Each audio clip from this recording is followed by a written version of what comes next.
presidente dos Estados Unidos, Barack Obama, disse que fumar maconha não é mais perigoso do que beber álcool, acrescentando que usou a droga quando era garoto, mas hoje considera um hábito ruim um vício. Para Obama, o principal problema do consumo da maconha nos Estados Unidos são as desproporcionais penas e a maneira que elas afetam as minorias e as pessoas pobres.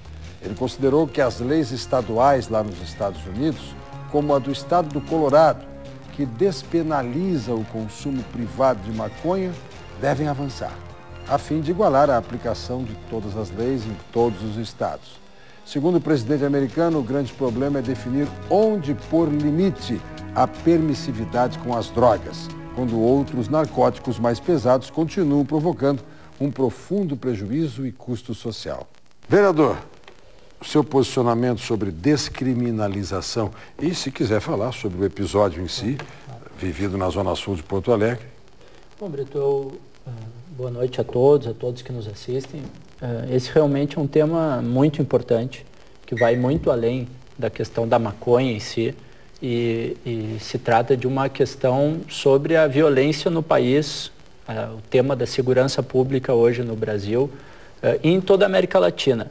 Né? O Dr. Flack aqui fez um histórico muito bem colocado de que essa política, e é preciso a gente entender um pouco de onde vem, né? Ela vem do auge da Guerra Fria, quando então o presidente americano decreta a famosa guerra às drogas, de que as drogas seriam um mecanismo comunista, né, para subverter a juventude americana, e que era preciso então usar toda a força de segurança pública e toda a força do Código Penal para criminalizar o uso de certas substâncias, repetindo uma política que os Estados Unidos já tinha aplicado na década de 20, a chamada Lei Seca, que fez uso também, né, do Código Penal e da proibição do álcool, a chamada Lei Seca, o proibicionismo, e naqueles 10 anos em que a Lei Seca vigiu, o que nós conhecemos até hoje daquele período? O Al Capone, a corrupção policial, corrupção de juízes,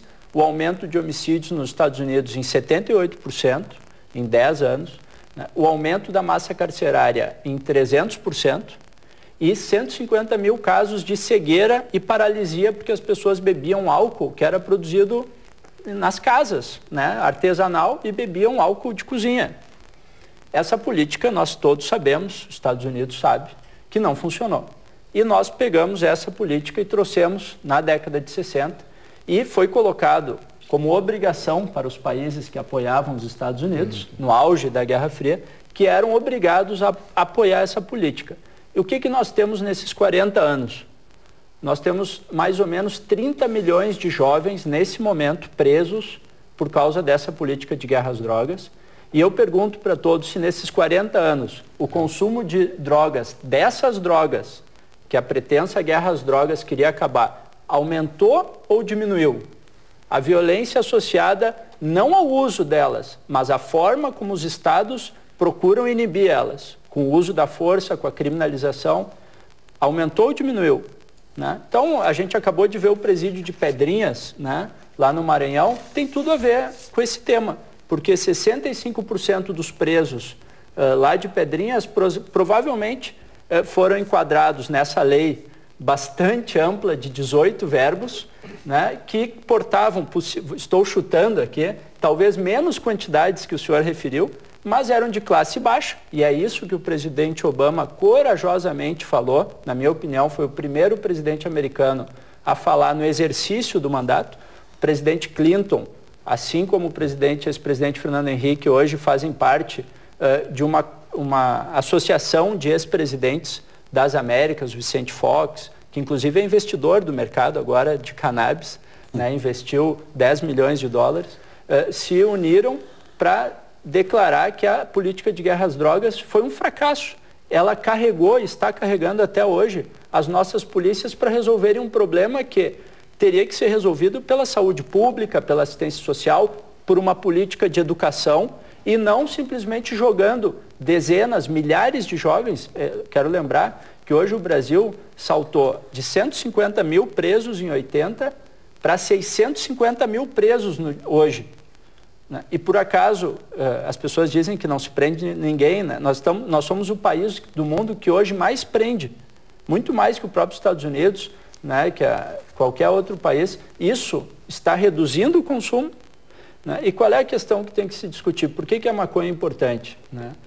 Eu quero lembrar que, pelos cálculos das pesquisas, eu fiz um estudo, hoje aproximadamente 600 mil pessoas consomem maconha no Rio Grande do Sul.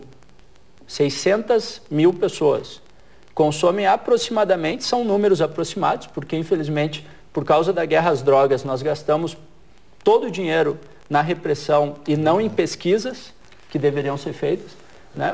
Hoje é consumido aproximadamente 10 toneladas de maconha ao mês no Rio Grande do Sul. E não precisa o Uruguai ensinar, né? Não tem nada a ver com o Uruguai, né? Isso vem do Paraguai, vem muito do próprio Nordeste brasileiro, né? E essa política está nos levando para algum lugar, né? Ou nós efetivamente vamos passar a ter uma política baseada na assistência social, na saúde para aqueles que precisam. Eu dou um último exemplo aqui, São Paulo, né? Que no início do ano passado fez na imprensa um escarcéu fazendo uso da internação compulsória. A Cracolândia continuou absolutamente a mesma coisa. As taxas, né, das pessoas que realmente têm um alto índice, né, de dependência, que é a minoria e estava ali no caso relacionado ao crack, ficaram lá, permaneceram, muitas foram presas, mortas desde então.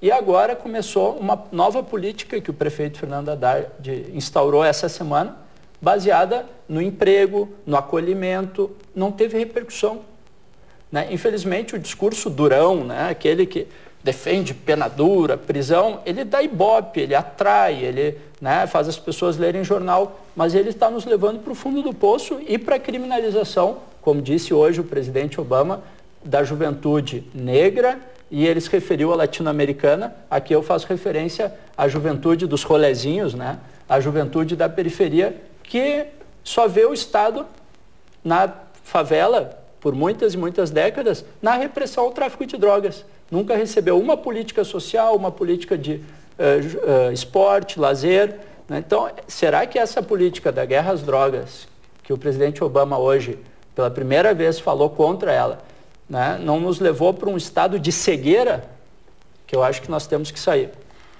Bom, eu acho que a discussão, o nível tem evoluído bastante, até vários líderes políticos têm tido coragem de falar desse assunto, que antes era proibido, era um tabu, era um tema religioso, uma profissão de fé, e não é assim que as políticas públicas devem ser orientadas, né? Deve ser sempre de forma racional, com pesquisa, e a gente evoluiu muito porque antigamente qualquer pessoa que fosse contra o uso do direito penal como forma de reduzir o uso de drogas era já estigmatizado, chamado de maconheiro, enquanto que hoje está se entendendo que, e aí eu quero falar de evidências científicas, não existe nenhuma evidência científica mais forte do que o que nós temos no Brasil e na América Latina nos últimos 40 anos, que é uma disparada do uso da droga, né, que a própria guerra às drogas, a grande consequência que ela teve foi o aumento do uso das drogas que ela queria combater, o aumento da violência.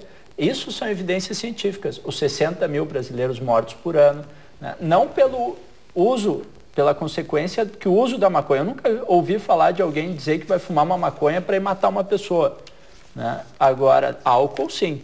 E eu me pergunto o seguinte, eu já conversei com alguns traficantes que ficam nas esquinas de todas as ruas, e os traficantes são realmente contra a descriminalização e a lei do Uruguai, né? Então, acho que o fato deles serem contra já me faz pensar que a gente tem que ver um novo caminho. E as pessoas estão enxergando que a verdadeira e melhor forma para se chegar nesse mundo melhor não é através da prisão, da repressão e da violência que só nos levaram a esse caos e a essa insegurança que nós vivemos hoje com a chamada guerra às drogas. Precisamos de um outro modelo baseado na atenção, na educação e no acompanhamento dos usuários que precisam.